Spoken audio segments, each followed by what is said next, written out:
DPA news Marathi, शोध सत्य बातमीचा। महाराष्ट्राचे उपमुख्यमंत्री स्वर्गीय नामदार अजितदादा पवार यांना सातूर परिसरातील सर्व पक्षीय नेते आणि कार्यकर्त्यांकडून श्रद्धांजली। महाराष्ट्राचे उपमुख्यमंत्री स्वर्गीय नामदार अजितदादा पवार यांना सातूर परिसरातील सर्व पक्षीय नेते आणि कार्यकर्त्यांकडून श्रद्धांजली अर्पण करण्यात आली। सातूर परिसरातील नगरसेवक, राजकीय नेते, कार्यकर्ते आणि सामाजिक कार्यकर्ते उपस्थित होते। या कार्यक्रमाचे आयोजन सातपूर कॉलनी ते छत्रपती संभाजी महाराज उद्यान येथे करण्यात आले होते। यावेळी शिवजन्मोत्सव समितीचे पदाधिकारी, शिवप्रेमी उपस्थित होते। दादा म्हणायचो हे आपल्याला सोडून गेले। खरं तर सोडून गेल्यानंतर असं आपल्या घरातलं कोणी व्यक्ती गेला आपल्याला असं वाटतंय, कारण इतकं चूक आपल्या मनामध्ये घडलेलं आहे। कारण की जो व्यक्ती गेला त्याची कामाची पद्धत, त्याचं लोकांमधला संपर्क तसा होता आणि त्यामुळे आपण ते सर्व शोधपर्यंत जमलो। खरं म्हटलं दादांची पोकळी भरून काढायची असेल तर आपल्याला त्यांच्यावर पण होतं, पण त्यांच्या 10% जर आपण प्रयत्न केला त्यांच्यासारखं होण्याचा तर आपल्या प्रभागाचं, आपल्या विभागात, आपल्या महाराष्ट्राचं भलं होऊ शकतं। त्यासाठी आपण सर्व राजकारण्यांनी प्रयत्न केला पाहिजे। लोकांची कामं करून आपल्याला लोकांपर्यंत पोहोचणे, सर्व गोष्ट दादांच्या मार्फत जे काम झाले त्या कामामार्फत आपण लोकांपर्यंत पोहोचू शकू। खरं म्हटलं दादा शेवटपर्यंत म्हणायचे की काही झालं तर मी शाहू फुले आंबेडकर यांची विचारधारा सोडणार नाही आणि ते शेवटपर्यंत त्या विचारधारेवर ठाम राहिले। दुःखात बुडालेले आहे अशा नेत्याला सातपूरकरांतर्फे भावपूर्ण श्रद्धांजली। धन्यवाद। जेव्हा एका कुटुंबातला सदस्य जातो तेव्हा आपल्याला किती दुःख होतं। आणि या महाराष्ट्रातील एक मराठी माणूस, मराठीचा नेता आपल्याला सोडून गेल्या 3 दिवसापासून महाराष्ट्राला दुःखात आहे।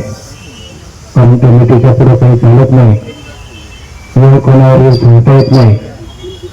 आमच्या रायगड प्रतिष्ठानतर्फे, आमच्या अशोकनगर सेंटरतर्फे, भारतीय जनता पार्टीतर्फे दादांना श्रद्धांजली थांबतो। यानंतर आम्ही सहभागी होतो आपल्या संस्थेच्या मार्फत। आम्ही पायी गेलो होतो, 7 दिवस लागले होते, पायाला पुढे आलेले होते। आम्ही भारतीय जनता पक्ष आणि शिवसेनेच्या विरोधात तो मोर्चा झाला होता। दादा विविध पक्षात होते आणि आम्हाला भेटले। माझ्याबरोबर सुभाष आवारे होते, नेपाळचे शिवसेनेचे मित्र। दादाने एकच सांगितलं, रे मुलांनो, स्वतःची काळजी घ्या, चालूच राहणारे एवढं सोपं नाही तुम्हाला वाटतंय ते। आणि आता त्या क्लिप पाहिल्यावर आठवतं दादांनी सांगितलं की राजकारण खूप बोलणार आहे, आणि म्हणजे त्यावेळेस जे बोलले तेच आज बोलताय सगळे आपण मान्यवरांनी त्या गोष्टी सांगितल्या। परंतु खरंच आपलं खूप छोटा कार्यकर्ता आहे, परंतु या महाराष्ट्राला सहकार क्षेत्र, शैक्षणिक क्षेत्र आणि इतर सर्व क्षेत्रामध्ये गाडा अनुभव असणारा एक चांगला नेता महाराष्ट्राने जमवला आहे। यापुढे आपण सर्वांनी जे काही चांगले उरलेले नेते असतील, कारण एवढे नेते घडायला 40-50 वर्षाचा काळ जातो। माणूस गेल्यानंतर आपण व्यक्त होतो, अशा चांगल्या माणसांमध्ये भविष्यात आपण उभं राहू आणि असे चांगले महाराष्ट्रात नेते निर्माण हो। अजितदादांचा आदर्श घेऊन आपण पुढे त्यांच्या विचाराने चालू, हीच त्यांच्यासाठी खरी आनंदलेली असेल ती ठरलेली असते। पण मला वाटतं दादांची ही वेळ नव्हती। या महाराष्ट्राने अनेक संकट पाहिलेली आहेत, अनेक दुःख झेललेली आहेत। ज्यावेळेस गोपीनाथ मुंडे साहेब गेले, प्रमोद महाजन साहेब गेले, त्यावेळेस या महाराष्ट्राला तारणारे नेतृत्व महाराष्ट्रात तयार होते। विलासराव देशमुख गेले त्यावेळेस प्रत्येकाला वाटलं की बाबा आता काय होणार, परंतु त्यावेळेस आदरणीय शरदचंद्रजी पवार हे राजकारणात अत्यंत सक्रिय होते। त्यामुळे महाराष्ट्राला ती उणीव कधी जाणवली नाही। RR आबा ज्यावेळेस गेले त्यावेळेस अजितदादा हे इतके सक्रिय राजकारणात होते की RR आबांची पोकळी कुठे दिसली नाही। परंतु आज मितीला सर्व जातीय समावेशक नेतृत्व असलेले अजितदादा, ज्या महाराष्ट्रामध्ये आपण जाती जातीचं राजकारण, समाजातलं राजकारण बघतो, पण त्याला वेगळं पैलू ठरणारं हे नेतृत्व म्हणजे सगळ्यांना सोबत घेऊन चालणार। प्रत्येक वेळी माझा तर अनेक वेळा इतके संबंध आलेले दादांशी की ते सांगितलं तरी 2 दिवस जातील। पण जातीयपेक्षा सामाजिक क्षेत्रामध्ये चांगल्या दृष्टिकोनातून काम करता आलं पाहिजे। माझा शेतकरी वाचला पाहिजे, तरुणांच्या हाताला काम मिळालं पाहिजे आणि विकासाचं डेव्हलपमेंट हे अजितदादाच्या माध्यमातून आपण सगळे लोक बघतोय. मी तेच सांगत होतो की आराराबा गेल्यानंतर सुद्धा या महाराष्ट्राला माणसं होती करतोय असं उगाच अजितदादांकडे एवढ्या वर्ष नव्हतं, कारण त्यांना त्याचा अनुभव होता. पण आज मितीला अजितदादा गेल्यानंतर पुढचा प्रश्न पडतो, महाराष्ट्राला सर्वसमावेशक नेतृत्व कोण? राजकारणातला दादा माणूस म्हणजे आपल्या सर्वांचं लाडकं नेतृत्व व्यक्तिमत्व आदरणीय अजितदादा पवार यांच्या निधनानंतर सातपूर भागात या शोक सभेचं आयोजन केलं आणि त्यासाठी आपण सर्वजण या ठिकाणी उपस्थित आहात. याच्या आधी माझ्या पेक्षा जे काही ज्येष्ठ श्रेष्ठ आहेत त्या सर्वांनी दादांच्या बऱ्याच आठवणी सांगितल्या. दादांबद्दल बोलायला खूप आहे, पण आता सर्वांचं म्हणणं आहे की कमी वेळात बोलायचं. त्या अनुषंगाने फक्त एक कामाशी प्रामाणिक म्हणजे स्वतः पवार साहेब सुद्धा म्हणतात की माझ्याही पेक्षा कामाला महत्व देणारा आणि कामाशी प्रामाणिक असणारा जर कोणी नेता असेल तर ते अजितदादा पवार होते.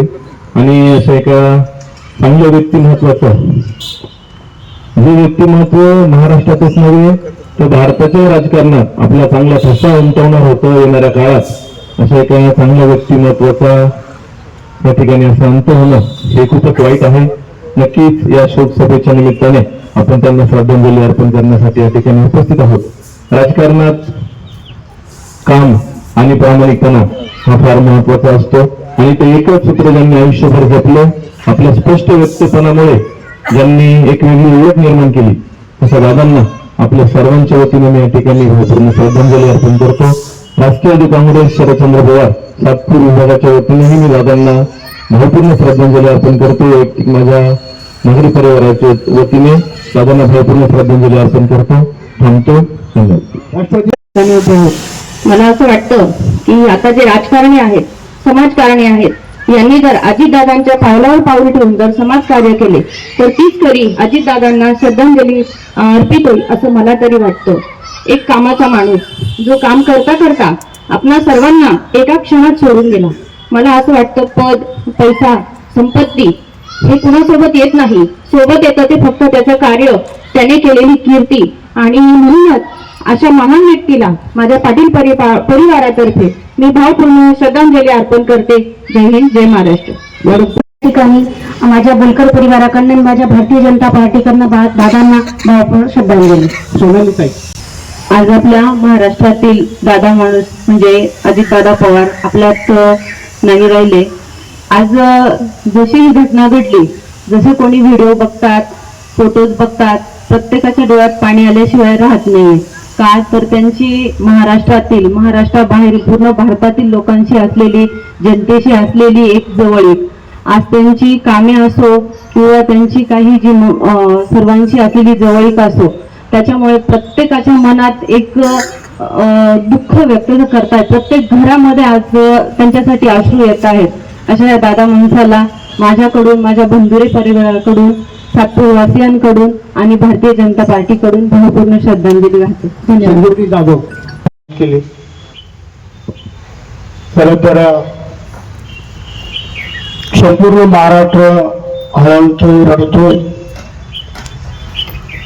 इतकी चांगली माणसं जेव्हा निघून जातात तेव्हा प्रत्येकाला मनापासून दुःख होतं. आपण बघितलं दादा गेल्यापासून कोणत्याही व्यक्तीला, कोणत्याही जाती धर्माचा माणूस होतो,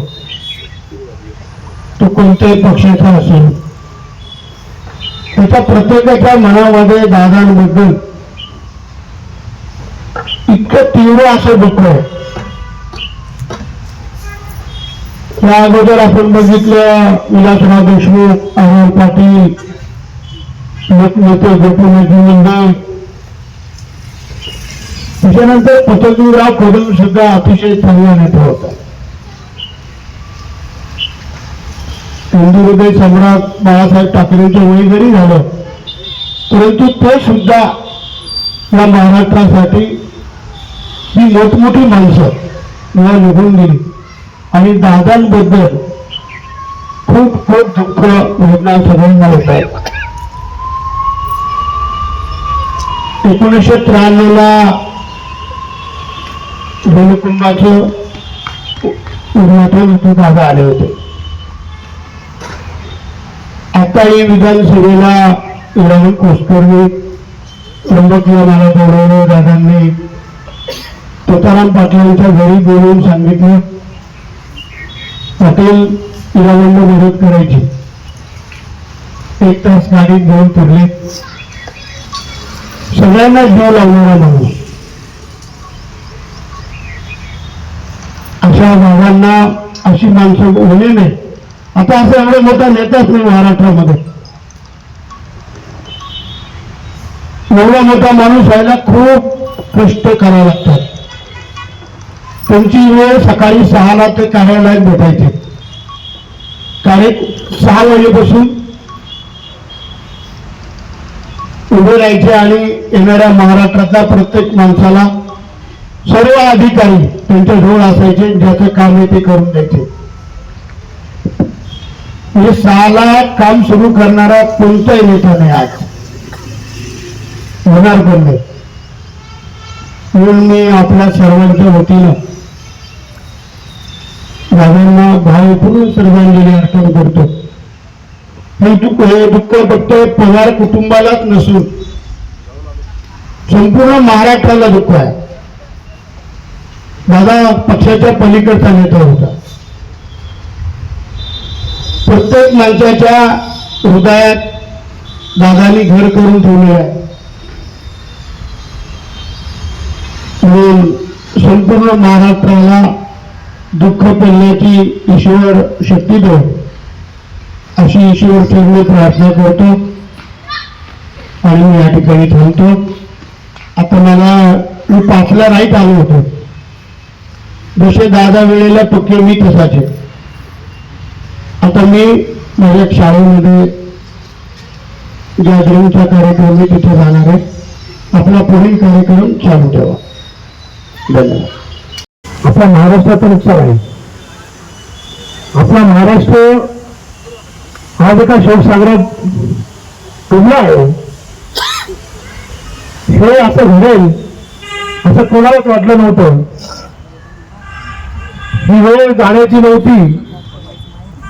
त्या पद्धतीने अजितदादांची पकड होती राजकारणात. तर त्यांच्यावर प्रेम करणारे तर दुःखात आहेच, पण त्यांच्याच्या विरोधात आहे. त्यांनाही खूप वाईट वाटतंय की या पद्धतीचा एक व्यक्ती अशा महाराष्ट्रातून आपल्या भारताच्या राजकारणातून निघून जाणं म्हणजे हे महाराष्ट्राच्या विकासावर हा एक घाला आहे. म्हणजे विकास ज्या पद्धतीने चालू होता तो कुठेतरी थांबतो की काय. आणि बघा की त्यांनी ज्यावेळेस ते महायुती सरकारबरोबर आले त्यावेळेस ते अजून जवळचे वाटायला लागले होते सर्वांना की त्यांनी ज्या पद्धतीने त्यांचे विचार ठेवले आणि महाराष्ट्राला त्यांनी जे काही दिलंय ते महाराष्ट्र कधीही विसरणार नाही. मी भारतीय जनता पार्टीतर्फे त्यांना भावपूर्ण श्रद्धांजली अर्पण करतो. ताज्या घडामोडी व अपडेट जाणून घेण्यासाठी आताच DPA न्यूज चॅनलला सबस्क्राईब करा आणि बेल आयकॉन क्लिक करायला विसरू नका.